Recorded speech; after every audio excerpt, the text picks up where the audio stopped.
हम लोग केमिस्ट्री पढ़ रहे हैं और आज एक नया चैप्टर शुरू कर रहे हैं, ईंधन, फ्यूल। ठीक है, तो देखिए ईंधन किसे कहते हैं? तो जो ऊष्मा उत्पन्न करे, जो ऊष्मा उत्पन्न करे वह ईंधन कहलाएगा। दहन क्या है? तो दहन क्या है? जो ऊष्मा और प्रकाश दोनों उत्पन्न करे वो दहन है। ऊष्मा और प्रकाश दोनों उत्पन्न करे तो दहन। केवल ऊष्मा उत्पन्न करे तो ईंधन। केवल ऊष्मा उत्पन्न करे तो ईंधन। ठीक है, तो दहन जो है कैसी अभिक्रिया है? दहन है ऑक्सीकरण अभिक्रिया। दहन कैसी अभिक्रिया? ऑक्सीकरण अभिक्रिया, क्योंकि दहन के लिए उसमें ऑक्सीजन की उपस्थिति होना चाहिए। क्या? दहन के लिए ऑक्सीजन की उपस्थिति होना चाहिए, इसलिए ये कैसे अभिक्रिया है? ऑक्सीकरण अभिक्रिया है। और ये ऊष्माक्षेपी अभिक्रिया है। ऊष्माक्षेपी। दहन कैसा अभिक्रिया है? ऊष्माक्षेपी अभिक्रिया। ठीक है, तो याद रखिएगा ईंधन और दहन में अंतर। ईंधन केवल ऊष्मा उत्पन्न करती है। ठीक है, ईंधन जो है केवल ऊष्मा उत्पन्न करते हैं, और वहीं दहन की बात करें तो ऊष्मा और प्रकाश दोनों उत्पन्न करते हैं। तो दहन का बताइए पोषक पदार्थ क्या हैं? पोषक पदार्थ कहने का मतलब किसी चीज़ का दहन कर रहे हैं, जला रहे हैं, तो वो तो दोनों चीज़ देगा, ऊष्मा और प्रकाश दोनों। तो दहन का पोषक पदार्थ कहने का मतलब कि उसको जलाने में कौन कौन उसका सहयोगी होता है। तो दहन का पोषक पदार्थ 3 होते हैं। कितने होते हैं? 3। तो दहन का पोषक पदार्थ सुनिए कौन कौन है। एक तो है ऑक्सीजन। बिना ऑक्सीजन के कोई भी चीज़ नहीं जल पाएगा, तो ऑक्सीजन है एक पोषक पदार्थ। दूसरा है दहनशील पदार्थ। आप जिसको जला रहे हैं वो दहनशील होना चाहिए। क्या होना चाहिए? दहनशील। ऐसा नहीं कि आप ईंटा ले लिए, पत्थर ले लिए, उसको जला रहे हैं, वो नहीं जलेगा। दहनशील पदार्थ होना चाहिए। ठीक है, लकड़ी, कागज, जलने योग्य सामान, तो उसको हम दहनशील पदार्थ कहते हैं। तीसरा क्या? ज्वलन ताप होना चाहिए। ज्वलन ताप कहने का मतलब पता है क्या होता है?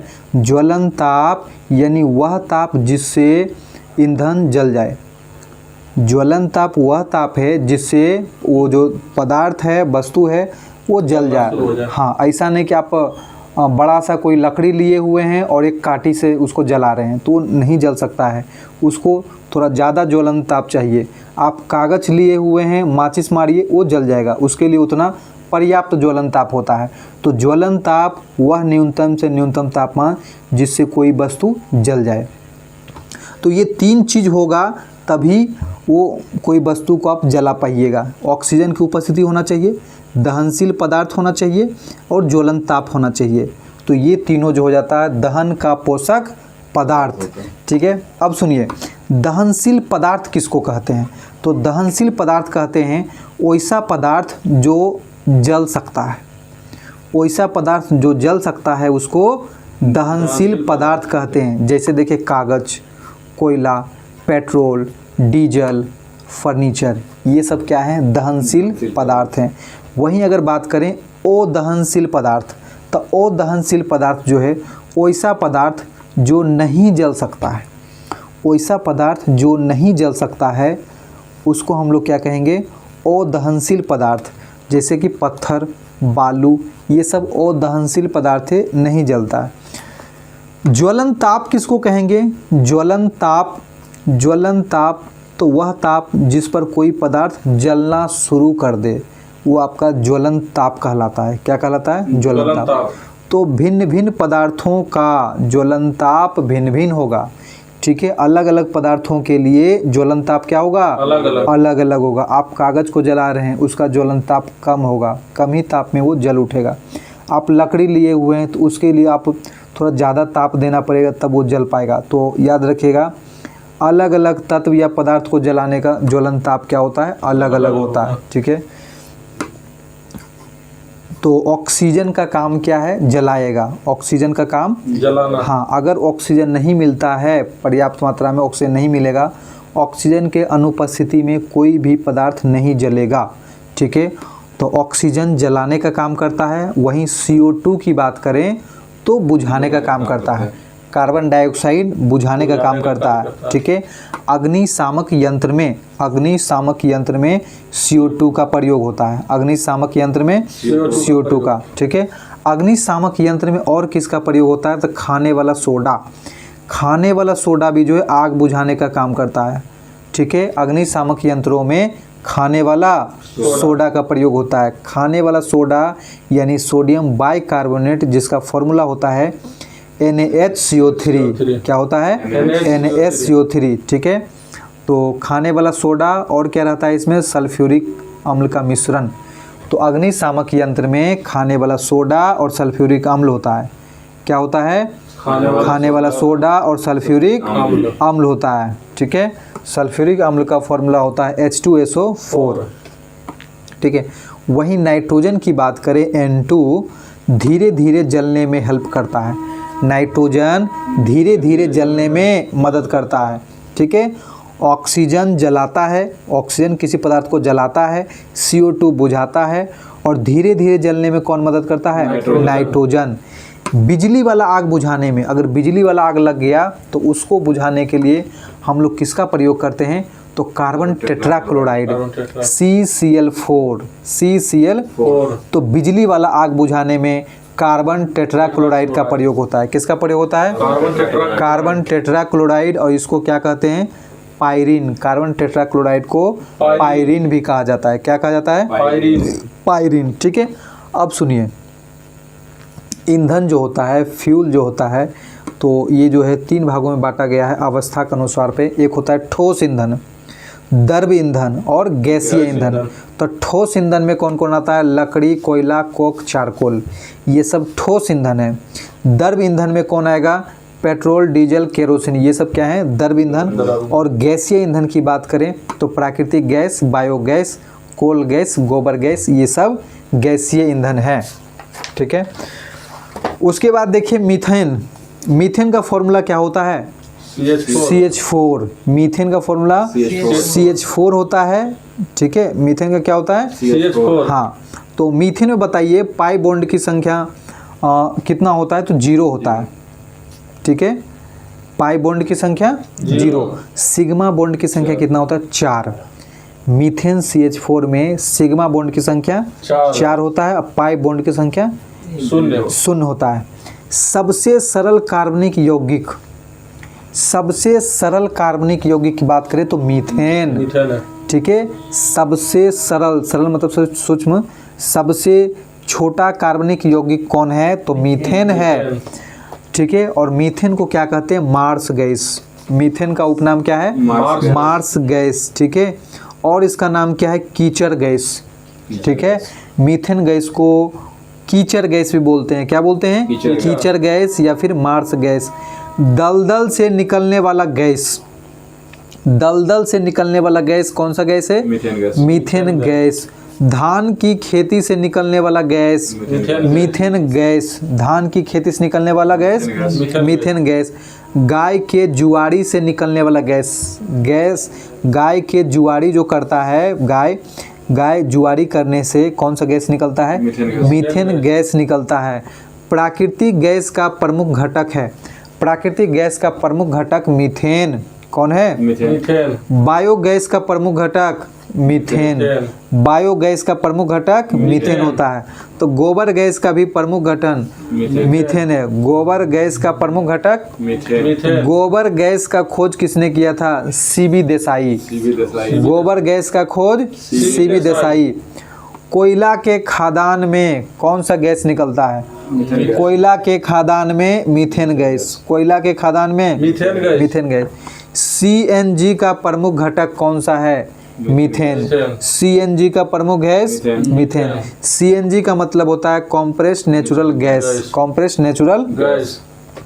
उसके बाद आइए एक है LPG gas, liquefied petroleum gas. तो LPG का मिश्रण जो होता है क्या क्या होता है? इथेन, प्रोपेन और ब्यूटेन। इसमें प्रमुख घटक कौन है? ब्यूटेन। इथेन, प्रोपेन, ब्यूटेन में प्रमुख घटक कौन होता है? ब्यूटेन होता है। क्या होता है? ब्यूटेन। तो एलपीजी का प्रमुख घटक क्या है? ब्यूटेन, या इसी का नाम आइसोब्यूटेन बोलते हैं। ब्यूटेन को ही क्या बोलेंगे? आइसोब्यूटेन।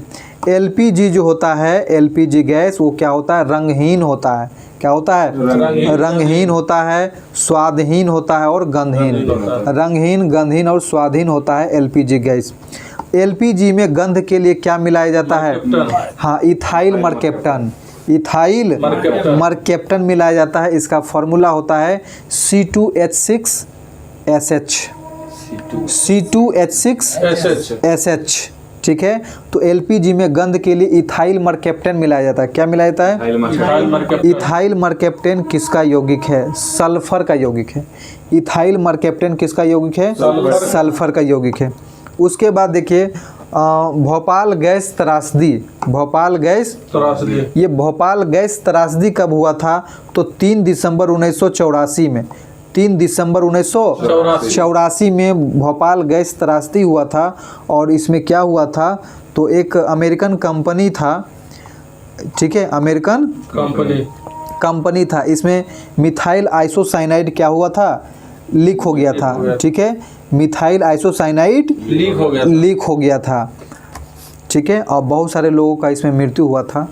उसके बाद देखिए प्रोड्यूसर गैस। क्या है? Producer gas. प्रोड्यूसर गैस को क्या कहते हैं? वायु अंगार गैस। प्रोड्यूसर गैस को वायु अंगार गैस क्या बोलते हैं? वायु अंगार गैस। तो प्रोड्यूसर गैस किसका मिश्रण है? CO+N2। CO+N2 को प्रोड्यूसर गैस बोलते हैं। क्या बोलते हैं? प्रोड्यूसर गैस, जिसमें CO का मात्रा 30% और N2 का मात्रा 70%। तो 30% और 70% में बटा होता है प्रोड्यूसर गैस। लाल तप्त कोक। लाल तप्त कोक और वायु के मिश्रण को बोलते हैं प्रोड्यूसर गैस। लाल तप्त कोक और वायु जो है इसको क्या कहते हैं? Producer gas. Producer gas. उसके बाद है भाप अंगार गैस। भाप अंगार गैस को जल गैस भी कहते हैं। भाप अंगार गैस को जल गैस, ठीक है। भाप अंगार गैस को जल गैस। और भाप अंगार गैस में क्या होता है? CO+H2। CO+H2, जिसमें 50-50 दोनों होता है। भाप अंगार गैस में CO+H2 50-50% दोनों मिला होता है। तो लाल तप्त कोक प्लस भाप, लाल तप्त कोक प्लस भाप क्या बनेगा? भाप अंगार। हाँ, और लाल तप्त कोक प्लस वायु रहे तो प्रोड्यूसर गैस, और लाल तप्त कोक प्लस भाप रहेगा तो भाप अंगार गैस। उसके बाद एक है कोल गैस। क्या है? Coal gas. कोल गैस का प्रमुख घटक होता है हाइड्रोजन। क्या होता है? हाइड्रोजन। कोल गैस का प्रमुख घटक हाइड्रोजन। तो कोल गैस में 4 तरह का गैस होता है। कौन कौन होता है जरा सुनिए। CO+CO2, CO+CO2 दो गो हुआ, एगो H2 और CH4। हाँ, CO+CO2, CO+CO2, H2+CH4, ये चारों कोल गैस कहलाता है। क्या कहलाता है? Coal gas. लेकिन इसमें प्रमुख गैस कौन है? हाइड्रोजन। कोल गैस का प्रमुख गैस हाइड्रोजन, ठीक है। उसके बाद आइए तो अनवीकरणीय या फिर परंपरागत संसाधन। अनवीकरणीय या परंपरागत संसाधन, ठीक है। तो अनवीकरणीय और एक होता है नवीकरणीय, ठीक है। अनवीकरणीय जिसको हम बार बार प्राप्त नहीं कर सकते हैं वो अनवीकरणीय होता है, ठीक है। जैसे कोयला, पेट्रोलियम, प्राकृतिक गैस, ये सब तो लाखों करोड़ों वर्ष लगते हैं बनने में, तो ये सभी अनवीकरणीय हैं। अनवीकरणीय संसाधन। वही नवीकरणीय संसाधन उसको बोलते हैं जो ज़्यादा मात्रा में है और जिसको हम बार बार बना सकते हैं और ख़त्म नहीं होने वाला है, ठीक है, वो सब नवीकरणीय होता है। तो हम यहाँ पे अनवीकरणीय का चर्चा कर रहे हैं। अनवीकरणीय या परंपरागत संसाधन में कोयला, पेट्रोलियम, प्राकृतिक गैस, ये सब क्या है? अनवीकरणीय है। तो कोयला, आइए हम लोग पहले कोयला पढ़ते हैं। तो कोयला देखिए, कोयला कितने प्रकार के होते हैं? 4 प्रकार के। कोयला 4 प्रकार के होते हैं, ठीक है। कोयला कितने प्रकार के? 4। कौन कौन है? एंथ्रासाइट, बिटुमिनस, लिग्नाइट और पिट्स। एंथ्रासाइट, बिटुमिनस, लिग्नाइट और पिट्स। ठीक है, सबसे उच्चतम कोटि का कौन सा कोयला है? एंथ्रासाइट ए प्रकार का, याद रखिएगा, एंथ्रासाइट ए प्रकार का मतलब सबसे उच्चतम। अच्छा, सबसे उच्चतम कोटि कैसे निर्धारित होता है? तो जिसमें कार्बन की मात्रा सबसे ज़्यादा वो उच्चतम कोटि का होता है। तो एंथ्रासाइट में 90% से अधिक कार्बन होता है। एंथ्रासाइट में 90% से अधिक कार्बन होता है। वहीं बिटुमिनस बी प्रकार का है। बिटुमिनस बी प्रकार मतलब दूसरे प्रकार का है, दूसरे नंबर पे है।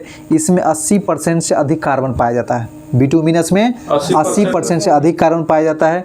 वहीं बात करें लिग्नाइट, लिग्नाइट कोयला जो है, एंथ्रासाइट, बिटुमिनस और लिग्नाइट तीसरे प्रकार का कोयला है जिसमें 70% से अधिक कार्बन होता है। लिग्नाइट में 70% से अधिक कार्बन होता है। और चौथा प्रकार है पिट्स कोयला।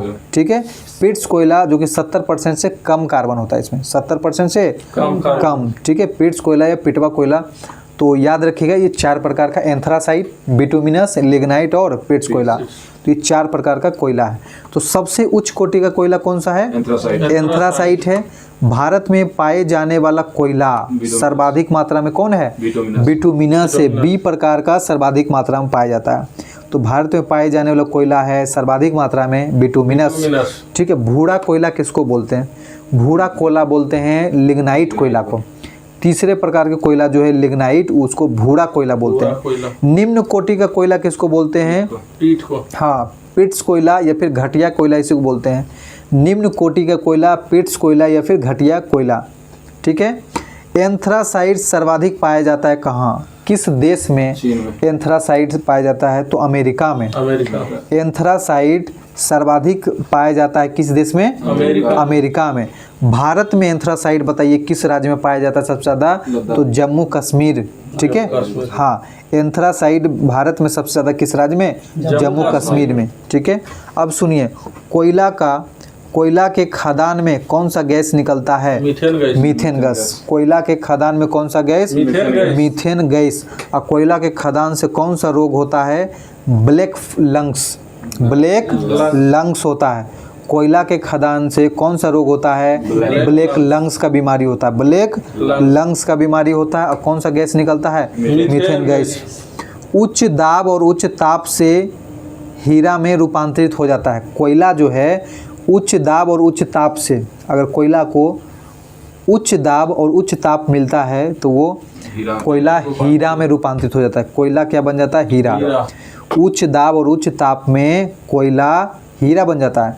तो सर्वप्रथम भारत में कोयला उत्पादन कहाँ से हुआ था? तो रानीगंज, पश्चिम बंगाल। ठीक है, सर्वप्रथम भारत में कोयला का उत्पादन कहाँ हुआ? रानीगंज, पश्चिम बंगाल। रानीगंज, पश्चिम बंगाल। हाँ, अब फेमस क्षेत्र सुनिए, कोयला के लिए फेमस क्षेत्र भारत में कहाँ कहाँ है? एक तो आपका झारखंड का झरिया है, और पश्चिम बंगाल का रानीगंज, और मध्य प्रदेश का सिंगरौली, और तेलंगाना का सिंगरेनी। याद रखिएगा, सिंगरेनी कोयला खदान जो है तेलंगाना में है। सिंगरेनी तेलंगाना और सिंगरौली मध्य प्रदेश, रानीगंज पश्चिम बंगाल और झरिया झारखंड में। उसके बाद आइए लोहा। ठीक है, लोहा। तो लोहा का 4 अयस्क होता है। कितना अयस्क होता है? 4 अयस्क होता है। कौन कौन है देखिए लोहा का प्रकार? तो मैग्नेटाइट, हेमेटाइट, लिग्नाइट और एक है सीडेराइट। हाँ, मैग्नेटाइट, हेमेटाइट, लिग्नाइट और सीडेराइट। ठीक है, ठीक है, तो याद रखिएगा मैग्नेटाइट, हेमेटाइट और लिग्नाइट और सीडेराइट। ठीक है, सबसे अधिक कार्बन किसमें होता है? तो सीडेराइट में। सबसे अधिक कार्बन किसमें होता है? सीडेराइट में। ठीक है, और सबसे कम, सबसे उत्कृष्ट बताइए कौन होता है? तो मैग्नेटाइट। सबसे उत्कृष्ट लोहा कौन होता है? मैग्नेटाइट होता है। कौन होता है? मैग्नेटाइट। भारत में सर्वाधिक कौन सा लोहा पाया जाता है? हेमेटाइट। भारत में सर्वाधिक लोहा हेमेटाइट, लेकिन सबसे उत्कृष्ट लोहा जो होता है मैग्नेटाइट है। ठीक है, सबसे उच्च कोटि का लोहा क्या है? मैग्नेटाइट। सबसे उच्च कोटि का लोहा मैग्नेटाइट। भारत में सर्वाधिक पाया जाने वाला लोहा हेमेटाइट। भारत में सर्वाधिक पाया जाता है हेमेटाइट। सबसे निम्न कोटि का कोयला सीडेराइट। लोहा। सबसे निम्न कोटि का लोहा सीडेराइट। सबसे निम्न कोटि का लोहा सीडेराइट। ठीक है। उसके बाद आइए पेट्रोलियम। पेट्रोलियम पदार्थ को आग अलग करने की, हाँ, अलग करने की विधि। पेट्रोलियम पदार्थ को अलग करने की विधि कौन सा विधि है? परभाजी आसवन। पेट्रोलियम पदार्थ को अलग करने की विधि कौन सी विधि है? परभाजी आसवन। तो याद रखिएगा, पेट्रोलियम को जो अलग किया जाता है, शुद्ध किया जाता है परभाजी आसवन से। तो पेट्रोलियम के उत्पादन सुनिए। पेट्रोल की शुद्धता की जांच जो किया जाता है ऑक्टेन नंबर से। ठीक है। पेट्रोल की शुद्धता की जांच कैसे होता है? ऑक्टेन नंबर से। डीजल की शुद्धता की जांच C10 नंबर। डीजल का शुद्धता की जांच C10 नंबर। ठीक है। और केरोसिन जो है सोडियम को सुरक्षित रखा जाता है। केरोसिन में सोडियम को सुरक्षित रखा जाता है। केरोसिन में सोडियम को सुरक्षित। तो याद रखिएगा, पेट्रोल की शुद्धता ऑक्टेन नंबर, डीजल की शुद्धता C10 नंबर। ठीक है। अब देखिए, तो पेट्रोलियम के उत्पाद में कौन कौन आता है? पेट्रोलियम कैसे उत्पाद होता है? तो पेट्रोलियम के उत्पाद में petrol, diesel, kerosene, Mobil, grease, Vaseline और बॉडी लोशन। ठीक है। पेट्रोलियम से मतलब ये सब बनाया जाता है पेट्रोलियम से। तो पेट्रोलियम के उत्पाद ये सब हैं: petrol, diesel, kerosene, Mobil, grease, Vaseline और बॉडी लोशन। ये पेट्रोलियम के सारे उत्पाद हैं। तो पेट्रोल की शुद्धता की जांच तो ऑक्टेन नंबर से किया जाता है। गाड़ियों को नॉकिंग खटखट से बचाव के लिए, नॉकिंग मतलब खटखट होता है, खटखट से बचाव के लिए पेट्रोल में क्या मिलाया जाता है? तो गाड़ियों को खटखट से बचाव के लिए पेट्रोल में क्या मिलाया जाता है? तो पेट्रोल में जो है, एक है टेट्रा इथाइल लेड, बेंजीन और टोलुइन। ठीक है। टेट्रा इथाइल लेड, बेंजीन और टोलुइन। पेट्रोल में ये तीन चीज़ मिलाए जाते हैं, जिसके कारण गाड़ियों का नॉकिंग मतलब खटखट से बचाव होता है। तो पेट्रोल में याद रखिएगा, टेट्रा इथाइल लेड, बेंजीन और टोलुइन, ये सब मिलाया जाता है। पावर पेट्रोल किसको बोलते हैं? तो पावर पेट्रोल बोलते हैं पेट्रोल प्लस अल्कोहल। ठीक है। पेट्रोल और अल्कोहल के मिश्रण को पावर पेट्रोल कहते हैं। पेट्रोल और अल्कोहल के मिश्रण को क्या बोलते हैं? Power petrol. ठीक है। बायो ईंधन किसको बोलते हैं?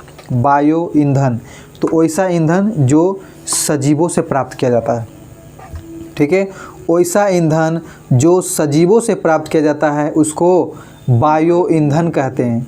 वैसा ईंधन जो सजीवों से प्राप्त किया जाता है उसको बायो ईंधन कहते हैं। क्या कहते हैं? बायो ईंधन। तो बायो ईंधन में कौन कौन आता है?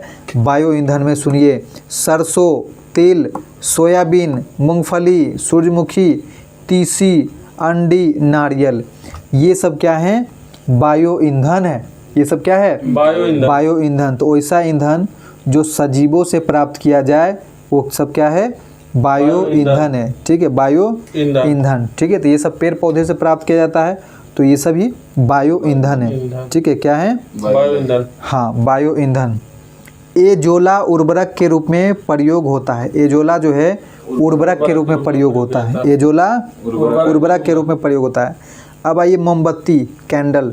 मोमबत्ती का पिघलना कैसा अभिक्रिया है? भौतिक। हाँ, तो मोमबत्ती का पिघलना भौतिक अभिक्रिया, अब मोमबत्ती का जलना रासायनिक अभिक्रिया। मोमबत्ती का पिघलना भौतिक अभिक्रिया, मोमबत्ती का जलना रासायनिक अभिक्रिया।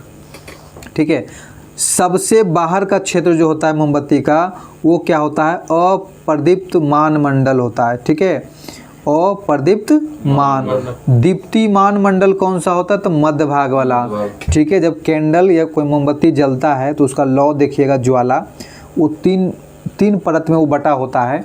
एक होता है सबसे अंदर वाला भाग जिसको केंद्रीय मंडल बोलते हैं, उसके बाद मध्य वाला भाग होता है, उसके बाद सबसे बाहरी वाला भाग। ठीक है।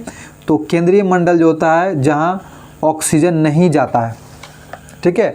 केंद्रीय मंडल में ऑक्सीजन नहीं जाता है।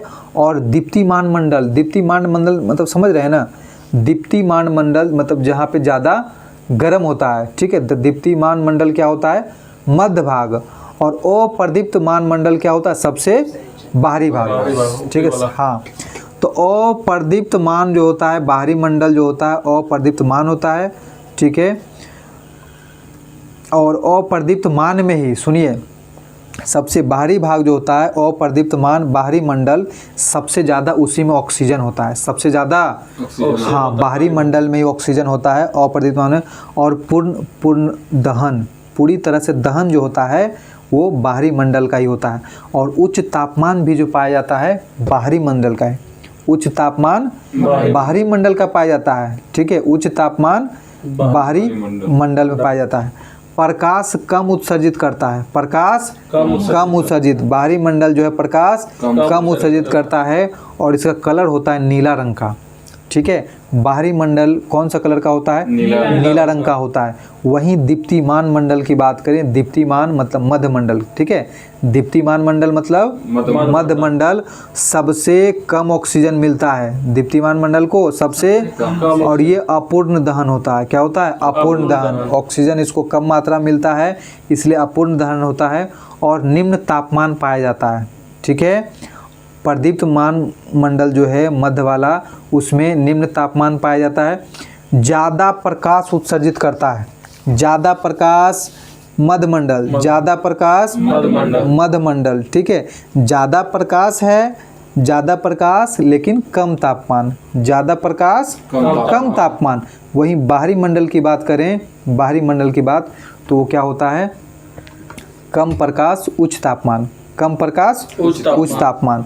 दीप्तिमान मंडल का रंग क्या होता है, तो इसका पीला रंग होता है, मध्य मंडल का कलर पीला होता है। वही बाहरी मंडल का रंग कैसा होता है, नीला होता है, ठीक है। उसके बाद एक केंद्रीय मंडल, जो कैंडल जो मोमबत्ती जलता है उसके सबसे मिड भाग जो होता है वो केंद्रीय मंडल कहलाता है। और केंद्रीय मंडल में ऑक्सीजन नहीं जाता है, केंद्रीय मंडल में ऑक्सीजन नहीं जाता है। और यहाँ दहन भी नहीं होता, केंद्रीय मंडल में दहन नहीं होता।